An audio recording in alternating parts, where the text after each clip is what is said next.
For nearly 50 years, South Africa's cruel apartheid system enforced racial segregation, shaping every aspect of life.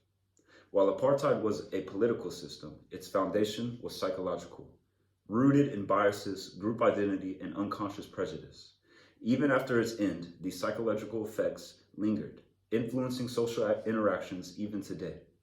Psychologists like Charlotte Rule and Dr. John Duckett have shown how deeply biases and social identities influence our behavior and perceptions. Understanding these psychological processes is crucial as they impact everything from workplace dynamics to everyday interactions. Discrimination is deeply rooted in psychological processes such as cognitive biases, social identity theory, and implicit bias, which shape the way individuals and intergroups perceive and interact with others. One key psychological process behind discrimination is cognitive bias, where our brains take shortcuts that can lead to prejudice. But what are cognitive biases?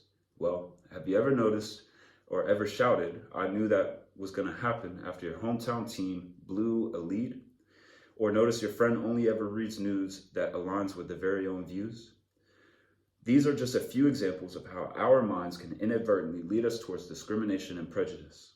Psychologist Charlotte Rule, writing in Cognitive Bias, How We Are Wired to Misjudge in 2023, explains that cognitive bias is a systematic error affecting how we process information, leading to irrational thoughts or judgments, and is often based on our perceptions, memories, or individual and societal beliefs. While cognitive biases affect how we view individuals and groups, social identity theory explains how our group affiliations shape our attitudes towards others. Proposed by Henry Tafel and John Turner in the 1970s, social identity theory suggests that we as people derive part of our self-concept from the groups we belong to, such as social class, ethnicities, family, or even favorite sports teams. These groups provide us with a sense of self-worth, belonging, and purpose. However, understanding how social identities influence our interactions help us better engage with individuals outside the group, and more importantly, how the groups interact. While social identity shapes how we categorize ourselves and others, implicit bias operates at an unconscious level, influencing our judgments without us even realizing. Have you ever been surprised when a young child speaks with an advanced vocabulary, or felt slightly more comfortable around someone who shares your background? These subtle unconscious reactions are examples of implicit bias, prejudices we hold without even realizing it. Dr. John Duckett, in The Social Psychology of Prejudice 2019, highlights an interesting example of how a Democrat's opposition to communism today might seem justified, while hostility towards the Japanese would not. However, during World War II, this distinction is far less clear, as the US and the Soviet Union were allies against an enemy in Japan.